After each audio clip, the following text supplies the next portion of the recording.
대한민국의 방위산업은 지금 하나의 분기점을 지나고 있다. 그 출발점은 화려한 전투기 외형이 아니라 가장 깊숙하고 가장 어려운 영역인 엔진 기술이다. 오랫동안 항공 강국들만이 독점해온 이 분야에서 한국이 본격적으로 존재감을 드러내기 시작한 것이다. 그 신호탄은 뜻밖에도 미국 시장에서 터져나왔다.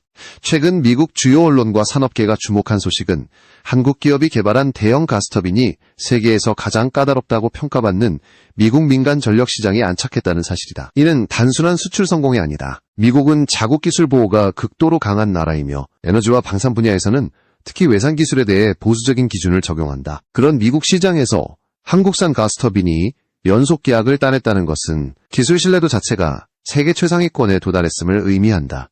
두산에너빌리티는 국내 발전소 상업 운전을 통해 먼저 기술 검증을 마쳤다. 수천도에 달하는 고온과 극한의 압력을 견뎌야 하는 터빈 블레이드, 고대열 핵심 소재, 그리고 이를 안정적으로 제어하는 시스템까지 전부 자체 기술로 확보했다. 이 과정은 수십 년간 선진국 기업들이 축적해온 데이터와 정면으로 경쟁하는 일이었다. 그러나 한국은 단순 모방이 아닌 독자 설계를 선택했고 그 결과는 성능과 내구성으로 증명됐다. 미국 내 상황도 한국 기술에 유리하게 작용했다. 인공지능 데이터 센터의 급격한 확산으로 미국 전력 수요는 폭발적으로 증가했다. 태양광이나 풍력만으로는 24시간 안정적인 전력 공급이 어렵다는 현실 속에서 고효율 가스터빈과 복합 발전 시스템의 가치는 다시 부각되기 시작했다. 두산의 가스터빈은 빠른 시동과 안정적인 출력이라는 강점을 앞세워 대규모 전력 공백을 메울 수 있는 현실적 대안으로 떠올랐다. 특히 미국 빅테크 기업들이 주목한 부분은 효율이다. 가스터빈 단독 운전만으로도 높은 발전 효율을 기록했지만 여기에 배열 회수 보일러를 결합한 복합 발전 시스템은 에너지 활용의 차원을 완전히 바꿔놓았다. 600도 이상의 배기열을 다시 회수해 증기를 만들고 추가 연료 없이 2차 발전을 수행하는 구조는 연료 한 방울의 가치를 극한까지 끌어올렸다. 전체 효율이 60%를 넘는 이 시스템은 비용과 탄소 배출 모두를 동시에 낮췄다. 이 성과가 가지는 진짜 의미는 따로 있다. 산업용 가스터빈과 항공용 엔진은 구조와 요구 조건이 다르지만 핵심 기술은 상당 부분 맞닿아 있다. 고온 내열 소재, 정밀 가공 기술, 냉각 구조 설계, 그리고 극도로 민감한 제어 알고리즘은 전투기 엔진 개발의 필수 요소다. 민간 에너지 시장에서 축적된 데이터와 수익이 다시 방산 엔진 개발로 재투자되는 구조가 만들어진 순간 한국은 단순 조립 국가의 단계를 넘어섰다. 이제 질문은 하나로 모인다. 민간 가스터빈에서 증명된 이 기술력이 과연 전투기 엔진이라는 최종 난제로 이어질 수 있는가? 그리고 그 끝에 있는 이름은 바로 KF21이다. 가스터빈 기술의 진정한 난이도는 출력이 아니라 지속성에 있다. 수천도의 고온 환경에서 단 한 번의 오차도 허용되지 않는 상태로 수천 시간 연속 운전을 유지해야 하기 때문이다. 이 조건은 전투기 엔진 개발과 정확히 같은 방향을 향하고 있다. 짧은 순간의 추력이 아닌 반복되는 극한 운용 속에서도 성능을 잃지 않는 내구성이 핵심이다. 가스터빈 내부에서 가장 가혹한 환경에 노출되는 부품은 단연 터빈 블레이드다. 연소실을 통과한 고온 고압의 가스가 직접 닿는 이 부품은 금속이라는 개념을 넘어선 소재 기술의 결정체라 할 수 있다. 두산에너빌리티가 미국 시장에서 신뢰를 얻을 수 있었던 이유는 바로 이 영역에서 독자적인 내열합금과 냉각 구조를 완성했기 때문이다. 단순히 강한 금속을 만드는 것이 아니라 고온에서도 변형되지 않고 미세한 균열조차 발생하지 않도록 설계된 복합 소재가 적용됐다. 이 기술은 단순한 실험실 성과가 아니다. 실제 상업발전소에서 장시간 운전을 통해 검증되었고 출력 저하나 구조적 결함 없이 안정적인 성능을 유지했다. 미국 시장이 이 데이터를 높게 평가한 이유도 여기에 있다. 방산 분야와 달리 민간 전력 시장에서는 실전 운용 데이터가 무엇보다 중요하며 단 한 번의 대형 사고도 용납되지 않는다. 한국산 가스터빈은 이 까다로운 기준을 통과했다. 연소 기술 역시 중요한 요소다. 가스터빈은 연료와 공기를 혼합해 연소시키는 과정에서 미세한 불균형만 발생해도 출력 손실이나 부품 손상을 초래할 수 있다. 두산이 확보한 정밀 연소 제어 기술은 연료 소비를 최소화하면서도 안정적인 화염을 유지하는 데 초점을 맞췄다. 이는 전투기 엔진에서 요구되는 연소 안정성과 직결된다. 초음속 비행과 급격한 기동 상황에서도 엔진 출력이 흔들리지 않으려면 연소 제어 능력이 필수적이다. 또 하나 주목해야 할 부분은 냉각 시스템이다. 고온 환경을 견디기 위해서는 단순히 강한 소재만으로는 부족하다. 내부에 미세한 냉각 통로를 설계해 공기를 흐르게 하고 열을 분산시키는 구조적 해법이 필요하다. 이 냉각 기술은 전투기 엔진에서 가장 높은 기술 장벽으로 꼽히는 영역 중 하나다. 가스터빈 개발 과정에서 축적된 이 노하우는 항공 엔진으로 자연스럽게 확장될 수 있는 기반을 제공한다. 이처럼 민간 에너지 분야에서 쌓인 기술은 단순 참고 수준을 넘어 전투기 엔진 개발의 토대가 된다. 한국은 이제 외국 엔진을 단순 조립하거나 라이선스 생산하는 단계에 머물지 않는다. 소재와 열, 연소와 제어라는 엔진의 본질적 기술을 하나씩 내재화하고 있다. 이 흐름 속에서 전투기 엔진 국산화는 더 이상 막연한 목표가 아니라 시간의 문제로 바뀌고 있다. 이제 다음 단계는 명확하다. 축적된 가스터빈 기술을 바탕으로 실제 군용 항공 엔진 개발 프로젝트가 어떻게 구체화되고 있는가이다. 그 중심에 바로 K엔진 프로젝트가 있다. 가스터빈에서 축적된 기술이 전투기 엔진으로 이어지는 과정은 우연이 아니다. 한국이 선택한 전략은 처음부터 명확했다. 검증 가능한 민간 시장에서 데이터를 쌓고 이를 군용 항공 엔진이라는 최종 목표로 단계적으로 확장하는 방식이다. 이 전략의 핵심 축이 바로 K엔진 프로젝트다. K엔진 프로젝트는 단순한 연구 과제가 아니다. 이는 한국이 처음으로 전투기 엔진의 핵심 기술을 자체적으로 확보하겠다는 선언에 가깝다. 초기 단계에서는 무인기용 5,500파운드급 엔진을 목표로 설정했다. 이 급의 엔진은 크기와 출력 면에서 상대적으로 부담이 적지만 고내열 소재와 연소 안정성, 제어 기술 등 핵심 요소는 전투기 엔진과 동일하다. 다시 말해 K엔진 프로젝트는 작은 성공을 통해 큰 도전에 대비하는 구조로 설계됐다.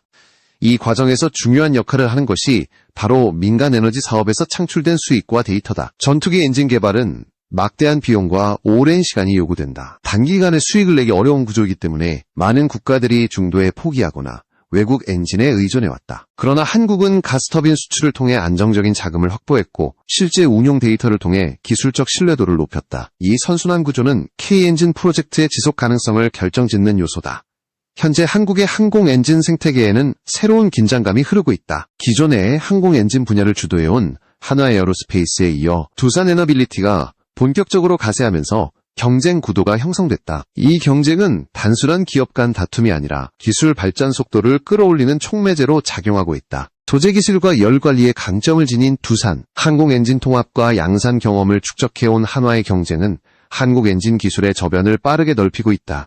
정부 역시 이 흐름을 명확히 인식하고 있다. 방위사업청은 향후 15년간 대규모 예산을 투입해 KF-21에 장착할 독자 엔진을 확보하겠다는 계획을 공식화했다. 이는 단순히 외국 엔진을 대체하겠다는 수준을 넘어 전투기 개발의 주도권을 완전히 확보하겠다는 의미다. 엔진은 전투기의 심장이다. 이 심장을 스스로 설계하고 통제할 수 있을 때 진정한 의미의 자주국방이 가능해진다. K엔진 프로젝트가 가지는 또 하나의 의미는 기술 축적의 연속성이다. 무인기 엔진에서 시작해 점진적으로 출력과 난이도를 높이고 최종적으로는 KF-21급 전투기 엔진으로 확장하는 구조는 실패 위험을 분산시키는 동시에 성공 확률을 높인다. 한 번의 거대한 도박이 아니라 여러 단계의 검증을 거치는 전략인 셈이다. 이러한 움직임은 해외에서도 주목받고 있다. 전투기 엔진은 미국과 유럽, 일부 국가만이 보유한 최상위 기술로 인식되어 왔다. 한국이 이 영역에 본격적으로 도전한다는 사실 자체가 국제방산시장의 새로운 변수로 작용하고 있다.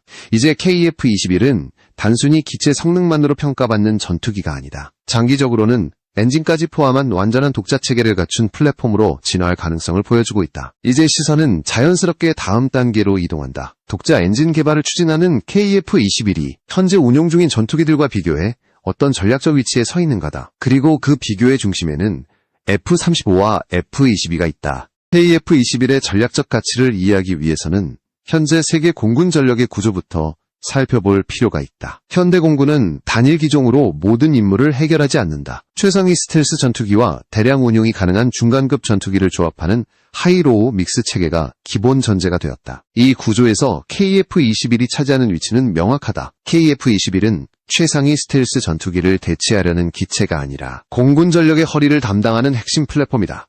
미국의 F-35는 강력한 스텔스 성능과 네트워크 중심 전투 능력을 갖춘 전투기다. 그러나 높은 도입 비용과 유지 비용은 모든 임무에 투입하기에는 부담이 크다. F-22 역시 압도적인 공중전 성능을 지녔지만 생산 중단과 극도로 제한된 운용 수량으로 인해 대규모 전력 구성에는 한계가 있다. 이 틈새를 메우는 역할을 수행하는 전투기가 바로 KF-21이다.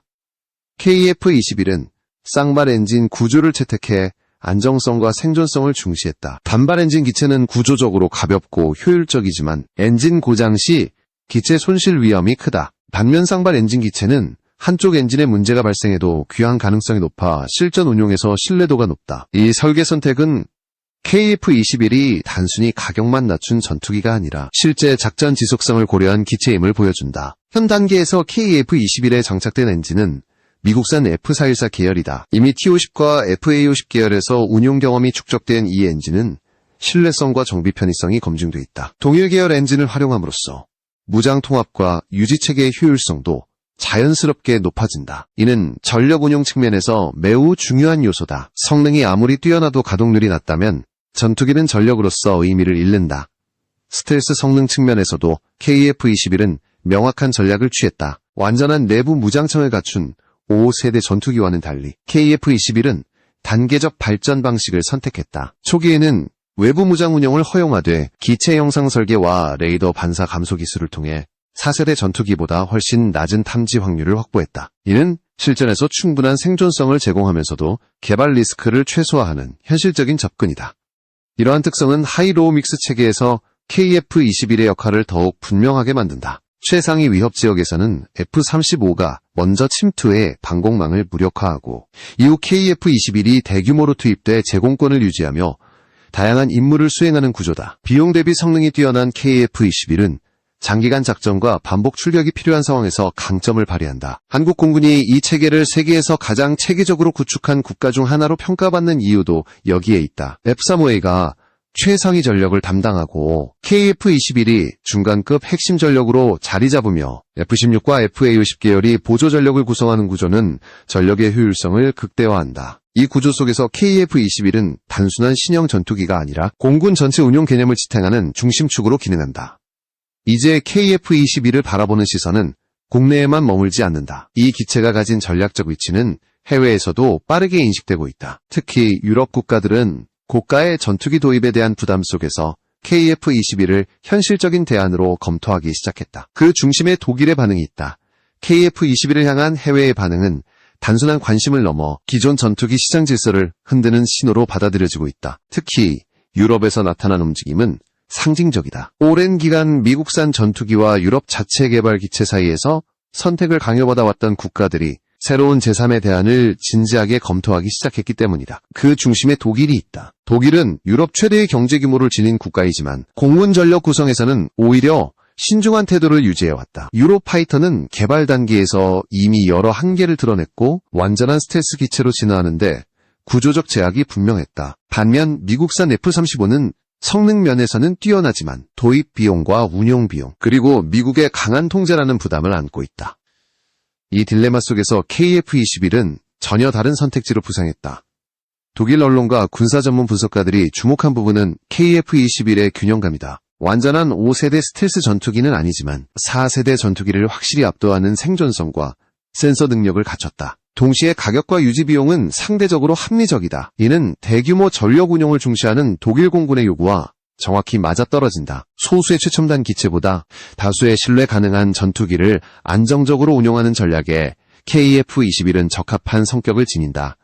이러한 평가가 확산되자 주변 국가들의 반응도 민감해졌다. 중국은 KF-21의 시험 비행과 개발 속도를 지켜보며 불편한 시선을 감추지 못하고 있다. 공식 매체에서는 기술적 의문을 제기하며 평가 절하를 시도하지만 동시에 KF-21의 설계 수준이 기존 인식보다 훨씬 높다는 사실을 간접적으로 인정하는 분위기도 감지된다. 특히 스텔스 형상 설계와 레이더 반사 감소 기술은 중국이 단기간에 따라잡기 어려운 영역으로 평가된다. 일본의 반응 역시 복잡하다. 차세대 전투기 개발 계획이 사실상 중단된 상황에서 한국이 KF-21을 통해 가시적인 성과를 내고 있다는 사실은 일본 방산 전략의 부담으로 작용한다. 일부 일본 언론은 KF-21의 성능을 과소평가하려 하지만 동시에 한국의 항공기술 축적 속도가 예상보다 훨씬 빠르다는 점을 인정하고 있다.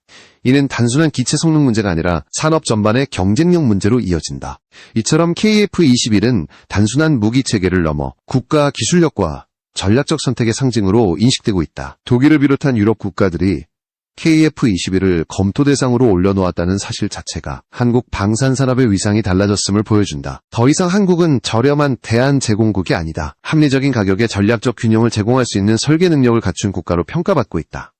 이제 마지막으로 남은 질문은 하나다. KF-21은 여기서 멈추는가? 아니면 더 높은 단계로 진화하는가? 그 답은 이미 개발 일정 속에 담겨 있다. 블록 개념을 통해 단계적으로 확장되는 KF-21의 미래가 바로 그것이다.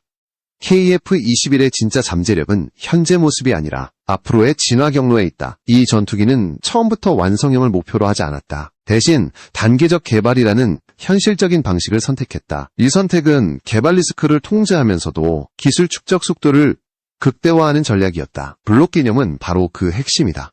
우선 블록 1은 공대공 임무에 집중한다. 제공권 확보라는 전투기의 본질적 임무를 안정적으로 수행하는 데 초점을 맞췄다. 레이더와 센서 융합 능력, 공대공 미사일 운용 능력은 이 단계에서 이미 상당한 수준에 도달한다. 이는 단순한 초기형이 아니라 실전 배치가 가능한 전력이라는 의미다. 한국 공군은 이 블록 1을 통해 노후 전력을 빠르게 대체하고 전력 공백을 최소화하는 효과를 얻는다. 이후 블록 2에서는 공대지 임무가 본격적으로 강화된다. 정밀 유도 무기 운용과 복합 임무 수행 능력이 추가되면서 KF-21은 다목적 전투기로서의 성격을 완성해간다. 이 단계에서 중요한 점은 기체 구조와 기본 설계가 이미 상위 단계까지 염두에 두고 만들어졌다는 사실이다. 즉, 블록2는 한계에 도달한 형태가 아니라 다음 단계로 나아가기 위한 중간 지점이다. 가장 큰 관심을 받는 단계는 블록3다. 이 단계에서 KF-21은 외형과 내부 구조, 운용 개념 모두에서 질적으로 다른 전투기로 변모한다. 내부 무장 운용을 고려한 구조 개선, 스텔스 성능의 대폭 향상, 그리고 차세대 센서와 전자전 능력이 통합된다. 이 과정에서 독자 엔진 개발이 성공적으로 이어진다면 KF-21은 명실상부한 완전 독자 전투기 체계로 자리 잡게 된다.